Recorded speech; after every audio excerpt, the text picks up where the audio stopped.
Deus é fiel. Aleluia a Deus. Aleluia. Aleluia, Jesus. Deus é bom. Amém? Podemos ler? Amém. 2 Crônicas 15, a partir do verso 1 diz: Então veio o Espírito de Deus sobre Azarias, filho de Obed, e saiu ao encontro de Asa e disse-lhe: Ouve-me, Asa, e todo Judá e Benjamim. O Senhor está convosco enquanto vós estáis com ele. E se o buscardes, o achareis. Porém, se o deixardes, vos deixará. E Israel esteve por muitos dias sem o verdadeiro Deus, e sem sacerdote que o ensinasse, e sem lei. Mas quando na sua angústia se convertia ao Senhor, Deus de Israel, e o buscava, o achava. E naqueles tempos não havia paz, nem para o que saía, nem para o que entrava, mas muitas perturbações sobre todos os habitantes daquelas terras. Porque gente contra gente e cidade contra cidade se despedaçavam, porque Deus os conturbara com toda a angústia. Mas esforçai-vos e não desfaleçam as vossas mãos, porque a vossa obra tem uma recompensa. Amém? Glória a Deus. Pode se assentar nesta noite. Glória a Deus. Aleluia, Deus é tremendo. Aleluia. Deus é poderoso. Aleluia a Deus. Eu vou ministrar subordinado ao tema: chamados para quebrar altares de pecado e renovar altares de adoração. Após a morte de Salomão, é o período onde o povo de Deus entra em decadência. É o período em que o povo, por causa das suas rebeldias e idolatrias a outros deuses, ele tem suas vidas espirituais e sociais afetadas. Porque após a morte do rei Salomão, no capítulo 9, a partir do capítulo 10, líderes e o povo que era liderado por esses líderes começam e vão abandonar a Deus. Por vezes vão abandonar o culto a Deus e por vezes irão quebrar alianças com Deus e fazer alianças com outras pessoas que não era para fazer. Então o autor deste livro destaca com muita ênfase períodos alternados do povo de Deus. Período estes que se dava entre momentos de apostasias, períodos de idolatrias, períodos onde era cultuado a outros deuses, mas também períodos onde a fé era voltada para o verdadeiro Deus. Então o autor deste livro, ele destaca isso. Ele destaca aonde o povo de Deus passou por momentos alternados. Podemos dizer que o livro de Crônicas, assim como o livro dos Juízes e o livro dos Reis, são livros aonde vamos ver os altos e baixos do povo de Deus em relação a uma verdadeira adoração a Deus.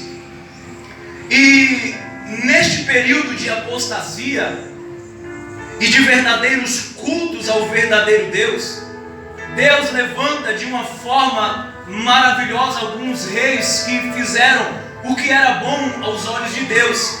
E Asa, o rei Asa, está incluído neste meio. O rei Asa, ele é levantado no capítulo 14 ao capítulo 16 como uma ferramenta muito importante para a história do povo de Israel. E por mais que o rei Asa, no capítulo 16, ele tenha deslizado com Deus, porque quando você lê o capítulo 16, você vai ver que o rei Asa, por 2 vezes, ele vai ignorar a mensagem do profeta para ele, para que ele se convertesse, para que o que ele estava passando, porque no capítulo 16, ele morre de uma enfermidade nos pés, mas por mais que no capítulo 16, ele cometesse um deslize com o Senhor, no capítulo 14 a Bíblia diz que Asa fez o que era bom e reto aos olhos de Deus. E quando lemos que Deus usou o rei Asa para acabar com toda a abominação que estava no meio do povo e fazer voltar o verdadeiro culto a Deus, isso nos mostra que Deus sempre irá levantar pessoas para acabar com os planos do diabo. Isso nos mostra e prova que Deus sempre levanta e usa pessoas em meio ao pecado, em meio à apostasia, para pregar a verdade do Evangelho que traz liberdade para a alma e para o espírito. Deus sempre, durante toda a Bíblia Sagrada, Ele usou pessoas na sua obra. Quando você lê a Bíblia, você verá que Deus usou pessoas de formas diferentes, em tempos diferentes, porém com o mesmo propósito. Qual? De anunciar que só há um libertador, só há um Deus, só há um resgatador, só há um Salvador. Só há um Deus que fez os céus e que fez a terra. Só há um Deus que pode trazer e dar a vida eterna àqueles que aceitam a vida eterna. Então Deus, durante toda a história, usou pessoas de formas diferentes, tempos diferentes, culturas diferentes, porém com o mesmo propósito: anunciar a salvação a todas as pessoas. Então Deus sempre irá usar pessoas para anunciar o verdadeiro Deus. Deus sempre irá usar pessoas para pregar contra o pecado, porque só assim é que haverá libertação e salvação na vida daqueles que o ouvem. Porque no mundo espiritual, numa visão espiritual, se eu sei que alguém está acorrentado em uma gaiola do diabo por causa do pecado, tal pessoa só saberá que estará presa se alguém pregar para ela e dizer que ela está presa. No mundo em que vivemos, ou melhor, no tempo, no século em que vivemos, um tempo onde a apostasia está crescendo, onde tudo se pode, aqueles que estão lá fora só saberão que estão no mundo errado, estão no caminho errado, se alguém chegar e anunciar a verdade bíblica. Então Deus sempre levanta pessoas para pregar e anunciar libertação e salvação na vida daqueles que vão ouvir a mensagem da salvação. Isaías disse no capítulo 61, um versículo messiânico, onde ele vai dizer: o Espírito do Senhor Jeová está sobre mim, porque o Senhor me ungiu para pregar as boas novas aos mansos, enviou-me a restaurar os contritos de coração, a proclamar liberdade aos cativos e a abertura de prisão aos presos. Aí vem Jesus no capítulo 4 de Lucas, versículo 18, confirmando este versículo, que quando Isaías estava falando sobre Cristo. Então no capítulo 4 de Lucas e versículo 18, Cristo abre o livro do profeta Isaías e lê a mesma coisa que o profeta Isaías disse, o que significa que Jesus realmente veio para a terra para fazer a obra da pregação do Evangelho, libertar os cativos e anunciar a salvação ao povo que o ouvisse. Veja o que o Senhor disse a Ananias no capítulo 9 de Atos, quando ele vai falar com Paulo, direcionado por Cristo Jesus. O Senhor disse para Ananias: vai, porque este é para mim um vaso escolhido para levar o meu nome diante dos gentios, dos reis e dos filhos de Israel. Aleluia. Aí quando nós lemos Atos 9 e vemos o Senhor chamando Paulo, que ainda era Saulo, até o capítulo 9 ali ainda, aí quando nós vemos o Senhor chamando Paulo para a obra missionária, para a obra do Evangelho, aí nos perguntamos: por que Paulo, se ele tinha uma má fama na época? Aí o Senhor gerou ao meu coração, porque a obra que Deus tem na vida de alguém não será anulada por causa do passado de pecado. É o contrário, aquele que tem uma nova vida com Cristo, Cristo anula o passado de pecado e faz esta pessoa viver uma vida de liberdade em Cristo Jesus. É por isso que quando lemos que Paulo foi chamado para a obra, mesmo ele tendo uma má fama, nos perguntamos, confronta, por que Paulo? Porque ele era mais preparado? Não. Porque ele era mais bonito? Não. Porque Paulo, se ele tinha uma má fama e um passado de pecado? Porque o nosso passado de pecado não vai anular os propósitos de Deus na minha e na tua vida. Porque a obra que Deus tem na vida de alguém dependesse do nosso passado de pecado, ninguém estaria aqui nesta noite. Mas iria se abrir um abismo e todos iriam descer direto para o inferno. Mas Cristo não vê desta forma. Cristo vê no traficante um pregador do Evangelho que anuncia a salvação. Cristo vê na prostituta alguém que ele vai levantar e vai usar no louvor, e que muitas cadeias serão quebradas. Porque o nosso passado não vai anular o que Deus tem no nosso futuro. É por isso que Paulo vai escrever aos Romanos no capítulo 8 que nenhuma condenação há mais para aqueles que estão em Cristo Jesus, que não vivem segundo a carne, mas segundo o Espírito. Aleluia, Jesus.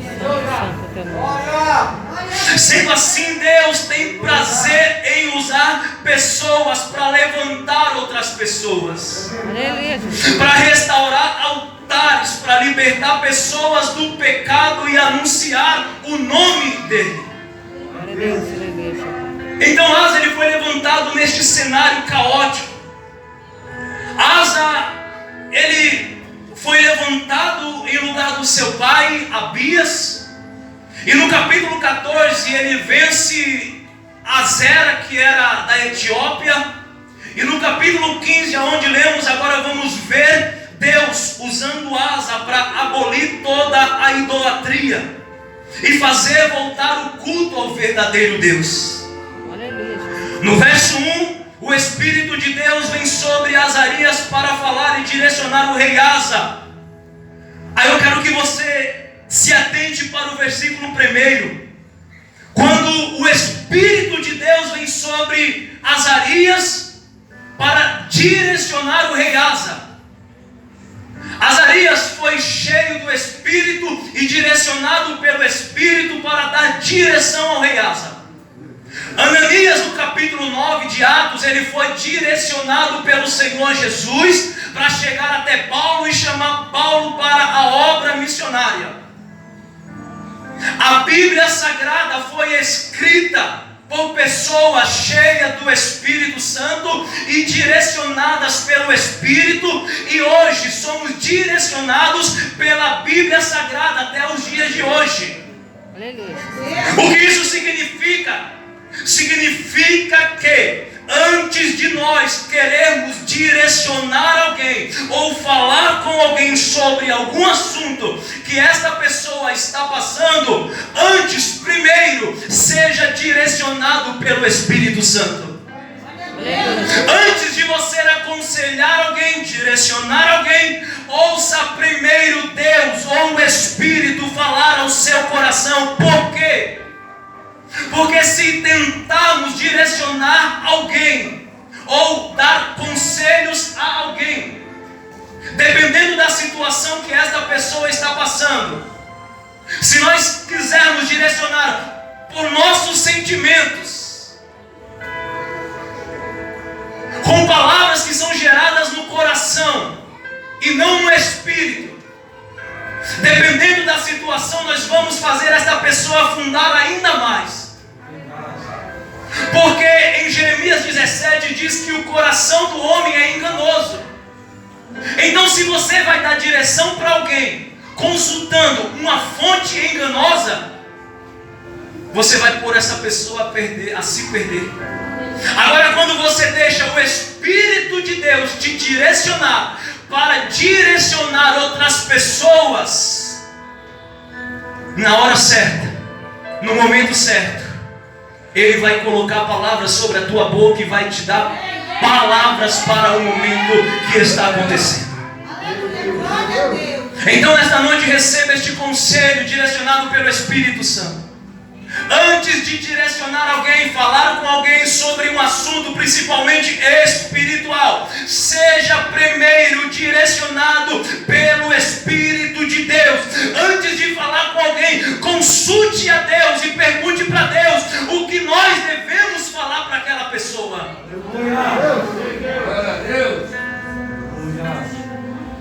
Porque se eu sou direcionado por meus sentimentos e pelo meu coração, não vai sair nenhum conselho proveitoso. Parecerá proveitoso no começo, mas no final talvez não vai sair da forma que nós queríamos que saísse. Aí no versículo 2, Azarias, cheio do Espírito de Deus, diz: ouve-me, Asa e todo o Judá e Benjamim, o Senhor está convosco enquanto vós estáis com ele. E se o buscardes, o achareis, porém, se o deixardes, vos deixará. Como assim Deus deixa o povo? Deus deixa alguém? Sim. Se eu vivo uma vida de pecados e uma conduta que não condiz com a palavra, sim, é impossível dizer que o Espírito Santo e Deus habita em mim. Porque se eu insisto na prática do pecado, o Espírito de Deus não estará comigo, mas Ele me deixará. Ou seja, enquanto eu levar uma vida de santidade, negando o pecado, me desviando do mal, o seu Espírito estará comigo sobre a minha vida. Mas se eu começo a viver uma vida de pecado, uma vida que envergonha o seu nome, deixando a Deus para escolher convites do diabo, não tem como eu falar que o Espírito Santo habita dentro de mim. Não, mas Ele me deixará. Até o dia que eu me arrepender e novamente fazer de mim templo e morada do Espírito Santo. Aí talvez muitos possam dizer: é absurdo, Deus não deixa ninguém, Deus é amor. Depende, se você prega a hipergraça, tudo bem, Deus não abandona, Deus não deixa. Mas a Bíblia nos prova que Deus deixa e vai deixar na eternidade. Glória a Deus, aleluia. Não estou falando que Deus abandona para sempre e que Deus não perdoa os pecados nunca mais. Não. Mas ter este pensamento que Deus não abandona ninguém, que todo mundo tem o Espírito Santo, é um pensamento errado. Porque se eu penso desta forma, é eu dizer que o estuprador está com Deus na vida. É dizer que o idólatra tem Deus na vida. É dizer que a mocinha que vai para o baile funk descer até o chão está cheia de Deus. Então este negócio que Deus não deixa ninguém, o Espírito de Deus não sai de ninguém, é mentira. É uma hipergraça fajuta, mentirosa. Principalmente desses coaches que estão vindo por aí.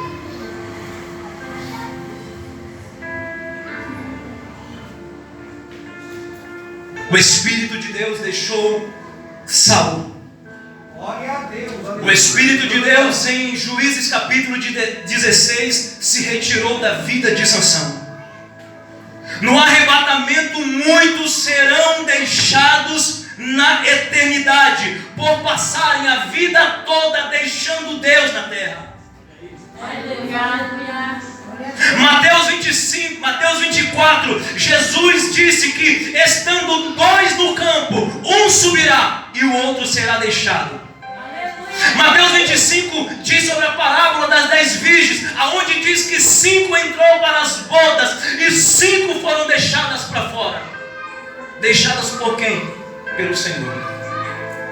Então falar que Deus não deixa pessoas, que o Espírito não sai de pessoas, é balela. Ele deixa sim. Lemos 2 Crônicas, versículo 15 e 2. Se o deixardes, vos também deixará. É verdade. Aleluia. No verso depois Deus usa Azarias para falar para o rei Asa e para o povo que se eles buscassem a Deus, eles encontrariam, mas se eles deixassem a Deus para viver uma vida de idolatria, uma vida onde os prazeres da carne dominam eles, cultuassem a outros deuses, aonde eles deixassem o verdadeiro culto a Deus, Deus iria deixá-los. Essa é a mensagem de Azarias no versículo 2 para o rei Asa. Enquanto vocês estiverem buscando, me cultuando a Deus, buscando a Deus, tentando encontrar Deus, vocês vão encontrar, e Deus estará com vocês. Mas se por causa da idolatria que havia na terra na época, vocês deixarem de cultuar ao verdadeiro Deus e acatar ao culto idólatra, Deus não mais vai estar com vocês. Eu vou deixar vocês. Meu Deus. Aí vivemos em um tempo onde isso não pode ser pregado, porque se isso for pregado, os pregadores do amor intenso querem bater na gente. Aonde os pregadores que pregam que Cristo é só amor quer confrontar, mas ao mesmo tempo que Cristo é o cordeiro, ele também é leão. Ao mesmo tempo que ele é a água que vem sobre as nossas vidas, sobre o nosso ser e que nos refrigera, ele também é um fogo santo, consumidor, que consome todo pecado e todo juízo. Então é impossível ter um Deus santo, verdadeiro, habitando no profano e na mentira. Aí no versículo 3 e 4, Azarias traz a memória do rei Asa, como o povo vivia sem o verdadeiro Deus e sem um sacerdote que os ensinasse. E por conta disso andavam perturbados e angustiados. Mas quando eles buscavam a Deus na sua angústia e se convertiam ao Senhor dos seus pecados e o buscavam, eles achavam Deus. Azarias estava trazendo a memória do rei Asa, que era perigoso se afastar do verdadeiro Deus, que era perigoso ficar sem sacerdote que os ensinasse, que era perigoso ficar sem leis e os mandamentos de Deus. E hoje, este versículo, esta mensagem, esta exortação cabe a nós, a igreja. É perigoso ficar sem um verdadeiro Deus. É perigoso ficar sem um sacerdote que nos ensine. É perigoso ficar sem os ensinamentos e os mandamentos de Deus. É perigoso acatar a outras coisas, menos ao que Deus quer para nós. E depois que Azarias traz a memória do rei Asa, que era perigoso ficar sem Deus, sem sacerdote, sem a lei e sem os mandamentos, no versículo 7, até onde nós lemos, o profeta Azarias, ele chega até o rei Asa e diz: mas esforçai-vos, e não desfaleçam as vossas mãos, porque a vossa obra tem uma recompensa. Veja as palavras que Azarias usa: mas esforçai-vos as vossas mãos, porque a vossa obra tem uma recompensa. Veja que Azarias não usa ele não fala no singular, mas ele fala no plural. Ele não chega apenas no rei Asa e diz: esforça a tua mão, esforça o teu braço, porque a tua obra vai ter uma recompensa. Não, ele usa no plural, ele usa um conjunto. Ele diz: esforçai-vos as vossas mãos, porque a vossa obra tem uma recompensa. Ou seja, não era apenas o rei Asa que tinha que lutar contra a idolatria. Ele iria ser apenas um guia, mas todo o povo de Judá e Benjamim teria que participar desta obra, porque a obra do Senhor não é feita sozinho, mas é feita em conjunto. Glória a Deus, aleluia. A obra do Senhor não é feita com apenas o pastor e as cadeiras sozinho. A obra do Senhor não é feita apenas com líderes dos varões ou com líderes das irmãs. Não. A obra é feita em conjunto. Pegue e leia a Bíblia de Gênesis e Apocalipse. Você vai ver que Deus sempre fez a obra e sempre exortou para que outros fizessem a obra, não no singular, não sozinho, mas em conjunto. O próprio Jesus, sendo quem era, poderia fazer a obra que ele fez sozinho na terra, mas ele preferiu escolher 12 para fazer a obra com ele e ajudá-lo. Moisés, ele temeu de ir sozinho falar com o faraó, mas Deus levanta Arão para ajudar Moisés. Deus, aleluia. Paulo nunca foi em uma missão só, mas sempre acompanhado, porque ele entendia que a obra era feita em conjunto. Quando você lê Atos 12, quando Tiago é morto e Pedro ele é preso na prisão, você vai ver que não é apenas uma pessoa que vai orar por Pedro, mas a Bíblia diz que a igreja unanimemente orava por Pedro. É perigoso tentar fazer a obra sozinho. É complicado quando você encontra pessoas que querem fazer a obra sozinho, dizendo que ser autossuficiente, sendo que nem Cristo fez a obra sozinho na terra. Poderia, mas não fez. Até na criação, no Gênesis, quando Deus cria todos os seres, quando Deus ele cria e forma as coisas, ele chama Adão para colocar Adão no processo. Que processo? Ele cria as coisas, ele forma tudo e diz: Adão, põe agora o nome de tudo. Por quê? Deus ele poderia trabalhar sozinho, dar o nome de tudo sozinho, mas ele queria que o ser humano participasse da obra desde o início. A obra do Senhor não é feita sozinha, mas é feita em conjunto. É por isso que a igreja é chamada de corpo de Cristo. A obra não é feita apenas com alguns, mas é feita com todos. É feita com aquele que está na porta, com aquele que está na água, com quem está no som, com quem está na câmera, com quem está no altar. É por isso que Isaías diz: esforçai-vos as vossas mãos, porque a vossa obra. Você não vai para o céu sozinho. Aleluia, glória a Deus. Nós não vamos para o céu sozinho. Aleluia, meu Deus. Então não queira fazer aquilo que Deus colocou na sua vida sozinho. Porque se você tentar caminhar sozinho, 5 quilos no começo parece pouco, mas quando chegar a 50 metros você vai ver que esses 5 quilos vai começar a pesar demais. Então nós devemos entender que a obra ela é feita em conjunto. E que obra é essa que Azarias estava falando para o rei Asa, para o Deus de Judá e para o povo de Judá e para Benjamim? A obra seria remover os ídolos da terra, remover o culto a ídolos, renovar o culto a Deus e renovar a aliança com Deus. Azarias estava falando para o rei Asa e para o povo que não seria fácil colocar as coisas no lugar.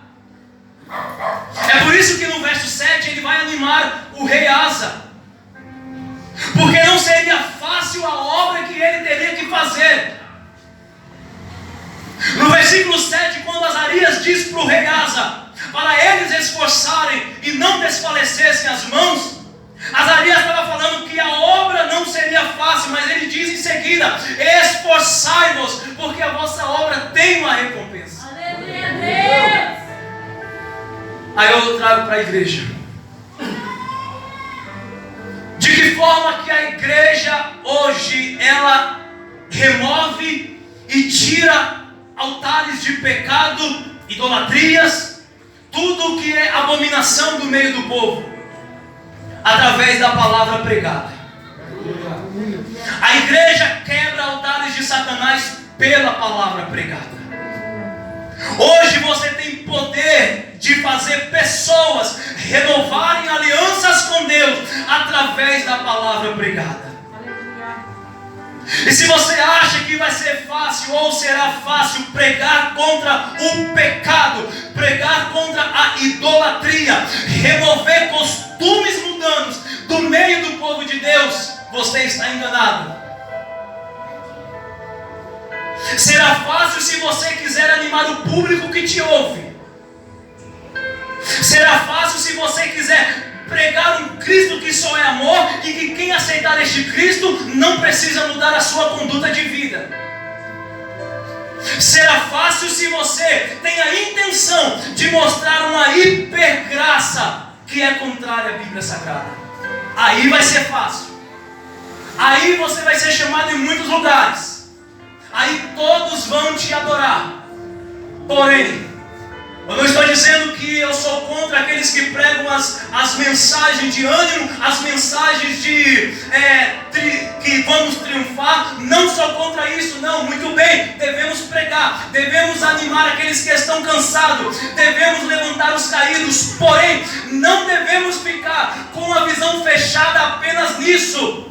Como eu disse, se temos a vontade de libertar o cativo das mãos do diabo e do inferno, só haverá libertação quando a mensagem da cruz ela for começada a ser pregada no nosso meio.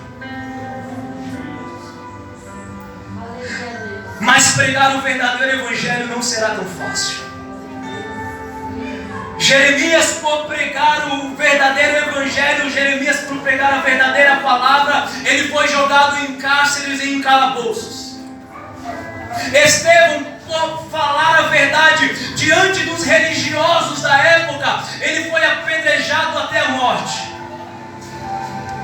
Jesus, muitos odiaram Jesus, chegaram ao ponto de o crucificarem. Por quê? Por causa da sua mensagem. Jesus foi a pessoa que mais pregou sobre o inferno. Então a sua mensagem incomodava. Jesus, ele chegava diante dos doentes, diante dos caídos, levantava, mostrava a salvação. Mas diante dos hipócritas, daqueles que queriam deturpar a palavra de Deus, não, ele pregava a verdade. É por isso que ele diz em João 8,32: e conhecereis a verdade e ela vai te libertar. Ele não estava falando para discípulo, ele estava falando para líderes religiosos da época que tentavam distorcer a verdade bíblica ou a verdade do evangelho que na época era pregada. Olha o que Paulo vai falar aqui em 1 Coríntios capítulo 4, versículo 11 ao 13. Paulo, ele